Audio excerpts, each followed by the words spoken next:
ಗೌತಮ್ ಅದಾನಿ ವಿರುದ್ಧದ ಮೊಕದ್ದಮೆಯನ್ನ ಯುಎಸ್ ಕೈ ಬಿಟ್ಟಿರುವಂತಹ ಸುದ್ದಿ ಇರುವಾಗಲೇನೆ ಮೋದಿ ನಾರ್ವೆ ಪ್ರವಾಸದ ಹಿಂದೆ ಅದಾನಿ ಕೈವಾಡ ಇದೆಯಾ ಅನ್ನುವಂತ ಒಂದು ಪ್ರಶ್ನೆ ಎದ್ದಿದೆ. ಈಗ ಅದಾನಿ ಮತ್ತೆ ಅವರ ಸೋದರಳಿಯ ಸಾಗರ್ ಅದಾನಿ ವಿರುದ್ಧ ದಾಖಲಿಸಲಾಗಿದ್ದಂತಹ ಎಲ್ಲಾ ಕ್ರಿಮಿನಲ್ ಆರೋಪಗಳನ್ನ ಅಮೆರಿಕ ನ್ಯಾಯ ಇಲಾಖೆ ಶಾಶ್ವತವಾಗಿ ಕೈಬಿಟ್ಟಿದೆ. ಸೌರಶಕ್ತಿ ಒಪ್ಪಂದಗಳನ್ನ ಪಡೆಯೋದಕ್ಕೆ ಭಾರತೀಯ ಅಧಿಕಾರಿಗಳಿಗೆ $265 ಮಿಲಿಯನ್ ಲಂಚವನ್ನ ನೀಡಲಾಗಿದೆ ಅನ್ನುವಂತ ಆರೋಪ ಇತ್ತು.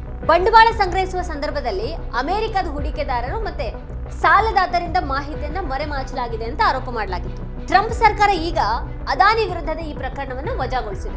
ಈ ಪ್ರಕರಣದ ವಿಚಾರಣೆ ನ್ಯೂಯಾರ್ಕ್ ನಲ್ಲಿ ನಡೀತಾ ಇತ್ತು. ನ್ಯಾಯಾಲಯದಲ್ಲಿ ಒಂದು ಆರೋಪವನ್ನು ಸಾಬೀತುಪಡಿಸೋದಕ್ಕೆ ಸಾಧ್ಯ ಆಗ್ಲಿಲ್ಲ ಅಂತ ವಕೀಲರು ಹೇಳಿದ್ದಾರೆ. ಈಗಾಗಲೇ ವರದಿಯಾಗಿದ್ದ ಹಾಗೆ ಇದಕ್ಕೆ ಟ್ರಂಪ್ಗೆ ಹತ್ತಿರ ಇರುವಂತಹ ವಕೀಲರನ್ನು ನೇಮಿಸಿಕೊಳ್ಳಲಾಗಿತ್ತು. ಅದರ ನಂತರ ಇಡೀ ಪರಿಸ್ಥಿತಿನೇ ಬದಲಾಯಿತು. ನ್ಯೂಯಾರ್ಕ್ ಟೈಮ್ಸ್ ವರದಿಯ ಪ್ರಕಾರ ಅದಾನಿಯ ವಕೀಲ ರಾಬರ್ಟ್ ಜೂನಿಯರ್ ಮೊಕದ್ದಮೆಗಳ ಬಾಕಿಯಿಂದಾಗಿ ಅದಾನಿ ಯುಎಸ್ ನಲ್ಲಿ $10 ಬಿಲಿಯನ್ ಹೂಡಿಕೆಯನ್ನ ಮಾಡೋದಕ್ಕೆ ಸಾಧ್ಯ ಆಗ್ಲಿಲ್ಲ. ಮತ್ತೆ ಈಗ ಪ್ರಕರಣ ಮುಗಿದಿರೋದ್ರಿಂದ ಅವರು ಹೂಡಿಕೆಯನ್ನ ಮಾಡಬಹುದು ಅಂತ ಹೇಳಿದ್ದಾರೆ. ಈ ಹೊತ್ತಿನಲ್ಲೇನೆ ರಾಹುಲ್ ಗಾಂಧಿ ಅವರು ಪ್ರಧಾನಿ ಮೋದಿ ಅವರ ನಾರ್ವೆ ಭೇಟಿಗೆ ಸಂಬಂಧಪಟ್ಟ ಹಾಗೆ ಒಂದು ದೊಡ್ಡ ಪ್ರಶ್ನೆಯನ್ನ ಎತ್ತಿದ್ದಾರೆ. ಮೋದಿಜಿ, ನಿಮ್ಮ ವೈಯಕ್ತಿಕ ಮನವಿ ಮೇರೆಗೆ ನಾರ್ವೆಯ ನಿಧಿ ಅದಾನಿ ಹೆಸರನ್ನ ಒಂದು ಕಪ್ಪು ಪಟ್ಟಿಯಿಂದ ಕೈ ಬಿಡ್ತಾ ಅಂತ ರಾಹುಲ್ ಗಾಂಧಿ ಅವರು ಕೇಳಿದ್ದಾರೆ. ನಾರ್ವೆಯ $1.2 ಟ್ರಿಲಿಯನ್ ನಾರ್ವೆ ವೆಲ್ತ್ ಫಂಡ್ ಅದಾನಿಯ ಗ್ರೀನ್ ಎನರ್ಜಿಯನ್ನ ತನ್ನ ಹೂಡಿಕೆ ಪಟ್ಟಿಯಿಂದ ಹೊರಗಿಟ್ಟಿದೆ. ಅದಾನಿ ಕಂಪನಿ ಆರ್ಥಿಕ ಅಪರಾಧಗಳಲ್ಲಿ ಭಾಗಿಯಾಗಿದೆ ಅಂತ ಕಳವಳಗೊಂಡು ಅದನ್ನ ಪಟ್ಟಿಯಿಂದ ತೆಗೆದುಹಾಕಲಾಗಿದೆ. ನರೇಂದ್ರ ಮೋದಿ ಅವರು ನಾರ್ವೆಗೆ ಭೇಟಿ ನೀಡಿದ್ರೆ ಪ್ರಾಥಮಿಕ ಉದ್ದೇಶನೇ ಅವರ ಉದ್ಯಮ ಮಿತ್ರ ಅದಾನಿಯನ್ನ ನಾರ್ವೆಯ ಆ ಕಪ್ಪು ಪಟ್ಟಿಯಿಂದ ತೆಗೆದುಹಾಕೋದಾಗಿತ್ತು ಅಂತ ಈಗ ವಿಶ್ಲೇಷಕರು ಹೇಳ್ತಾ ಇದ್ದಾರೆ. ಈ ಬಗ್ಗೆ ದಿ ವೈರ್ನ ಹಿರಿಯ ಸಂಪಾದಕಿ ಅರ್ಫಕ್ ಹನಂ ಶೆರ್ವಾನಿ ಅವರ ಜೊತೆಗಿನ ಮಾತುಕತೆಯಲ್ಲಿ ವೈರ್ನ ಸಂಸ್ಥಾಪಕ ಸಂಪಾದಕ MK ವೇಣು ಒಳನೋಟಗಳನ್ನು ಕೊಟ್ಟಿದ್ದಾರೆ. ವೇಣು ಅವರು ವಿವರಿಸಿರೋ ಪ್ರಕಾರ ನಾರ್ವೆಯ ಈ ಸಾರ್ವಭೌಮ ನಿಧಿ ಹಲವು ವರ್ಷಗಳಿಂದನೂ ಇದೆ. ನಾರ್ವೆ ಬಹಳ ಚಿಕ್ಕ ದೇಶ ಆದ್ರೂ ಕೂಡ ಬಹಳ ದೊಡ್ಡ ನಿಧಿಯನ್ನ ಹೊಂದಿದ್ದು ಅದ್ರ ಮೂಲಕ ವಿಶ್ವದೆಲ್ಲೆಡೆನೂ ಹೂಡಿಕೆ ಮಾಡುತ್ತೆ. ಪ್ರತ್ಯೇಕ ಪಿಂಚಣಿ ನಿಧಿಯಾಗಿರುವಂತಹ ನಾರ್ವೆಯ ಪಿಂಚಣಿ ನಿಧಿ ಹಲವು ವರ್ಷಗಳಿಂದ ಭಾರತದಲ್ಲಿ ದೊಡ್ಡ ಯೋಜನೆಗಳಲ್ಲಿ ಹೂಡಿಕೆಯನ್ನ ಮಾಡ್ತಾ ಇದೆ. ನಾರ್ವೆ ನಿಧಿ ತಾನು ಹೂಡಿಕೆ ಮಾಡುವಂತಹ ಕಂಪನಿಗಳು ಮತ್ತೆ ಯೋಜನೆಗಳ ಆಡಳಿತಕ್ಕೆ ಹೆಚ್ಚಿನ ಪ್ರಾಮುಖ್ಯತೆಯನ್ನು ನೀಡುತ್ತೆ. ಹಾಗಾಗಿ 2014ರಲ್ಲಿ ಅದಾನಿ ಕಂಪನಿಗಳ ವಿರುದ್ಧ ಈ ಒಂದು ಆರೋಪ ಬಂದಾಗ ಯುಎಸ್ ಕೋರ್ಟ್ ಕ್ರಿಮಿನಲ್ ಪ್ರಕರಣಕ್ಕೆ ನೋಟಿಸ್ ಅನ್ನ ನೀಡಿದಾಗ ಮತ್ತೆ ಸೆಕ್ಯೂರಿಟೀಸ್ ಎಕ್ಸ್ಚೇಂಜ್ ಕಮಿಷನ್ ಕೂಡ ಗಂಭೀರ ಆರೋಪವನ್ನ ಮಾಡಿದಾಗ ನಾರ್ವೆ ನಿಧಿ ಅದಾನಿ ಕಂಪನಿಯನ್ನ ಒಂದು ಕಪ್ಪು ಪಟ್ಟಿಗೆ ಸೇರಿಸಿದ್ದಿರಬಹುದು. ಆದ್ರೆ ಈಗ ಅದಾನಿ ಗ್ರೂಪ್ ಸೆಕ್ಯೂರಿಟೀಸ್ ಮತ್ತೆ ಎಕ್ಸ್ಚೇಂಜ್ ಆಯೋಗದೊಂದಿಗೆ ಒಪ್ಪಂದಕ್ಕೆ ಬಂದಿದೆ. ಯುಎಸ್ ಸರ್ಕಾರ ಅದಾನಿ ಈಗ ಯುಎಸ್ ನಲ್ಲಿ $10 ಬಿಲಿಯನ್ ಹೂಡಿಕೆ ಮಾಡೋದಕ್ಕೆ ಸಾಧ್ಯವಾಗುತ್ತೆ ಅಂತ ಘೋಷಿಸಿದೆ. ಹೀಗಾಗಿ ಬಹುಶಃ ನಾರ್ವೆಯ ಪಿಂಚಣಿ ನಿಧಿ ಅದಾನಿ ಗ್ರೀನ್ ಅನ್ನ ತನ್ನ ಕಪ್ಪು ಪಟ್ಟಿಯಿಂದ ತೆಗೆದುಹಾಕಬಹುದು. ವೇಣು ಅವರು ಹೇಳೋ ಪ್ರಕಾರ ಅದಾನಿ ಯುಎಸ್ ನಲ್ಲಿ ಹೂಡಿಕೆಯನ್ನ ಮಾಡ್ತಾ ಇರುವಂತಹ ಈ $10 ಬಿಲಿಯನ್ ಕೂಡ ವಂಚನೆದೇ ಆಗಿದೆ. ಇದು ಅವ್ರ ಸ್ವಂತ ಹಣ ಅಲ್ಲ. ಅವರು ಮಾರುಕಟ್ಟೆಯಿಂದ ಕನಿಷ್ಠ $7 ರಿಂದ $8 ಬಿಲಿಯನ್ ಅನ್ನ ಸಂಗ್ರಹ ಮಾಡ್ತಾರೆ. ಮತ್ತೆ ಅದನ್ನ ದೊಡ್ಡ ಸಾರ್ವಭೌಮ ನಿಧಿಗಳಿಂದನೂ ಕೂಡ ಸಂಗ್ರಹಿಸಲಾಗುತ್ತೆ. ವಿಶ್ವದ ಸಾಲು ಮಾರುಕಟ್ಟೆಯಲ್ಲಿ ಪ್ರಾಬಲ್ಯವನ್ನ ಹೊಂದಿರುವಂತಹ ಜಾಗತಿಕ ಡಾಲರ್ ಮಾರುಕಟ್ಟೆ ಅದಾನಿ ಪಾಲಿಗೆ ಕಳೆದ ಸುಮಾರು 2.5-3 ವರ್ಷಗಳ ಕಾಲ ಮುಚ್ಚಿತ್ತದು. ಅದಾನಿ ಮೇಲೆ ಆರೋಪವನ್ನು ಹೊರಿಸಲಾದ ನಂತರ ಈ ಪ್ರಮುಖ ಮಾರುಕಟ್ಟೆಯನ್ನ ಅದಾನಿ ಗ್ರೂಪ್ಗೆ ಮುಚ್ಚಲಾಯಿತು.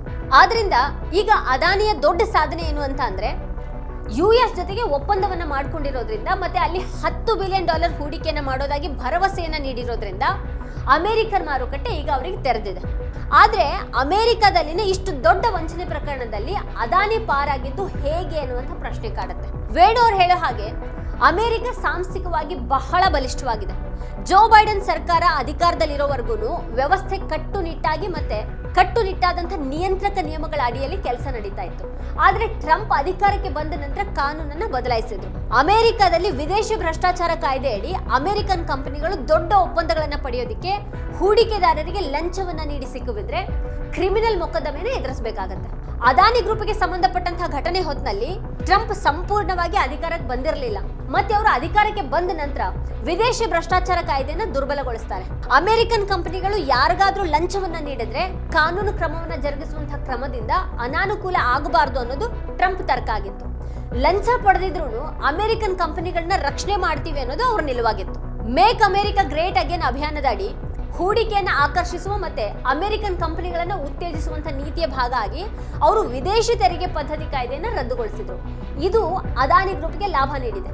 ಟ್ರಂಪ್ ಕಾನೂನನ್ನ ಬದಲಾಯಿಸಿರೋದ್ರಿಂದ ಅದಾನಿ ಗ್ರೂಪ್ ಖಂಡಿತವಾಗಿಯೂ ಈ ಲಾಭ ಪಡೆದಿದೆ. ಈ ಒಂದು ಲಂಚವನ್ನ ಭಾರತದಲ್ಲಿ ಪಾವತಿಸಲಾಗಿದೆ. ಆದ್ರೆ ಈ ಒಂದು ಪ್ರಕರಣವನ್ನ ಅಮೆರಿಕದಲ್ಲಿ ಯಾಕೆ ನಡೆಸಲಾಯಿತು ಅನ್ನೋದು ಇಲ್ಲಿ ಮತ್ತೊಂದು ಅನುಮಾನ.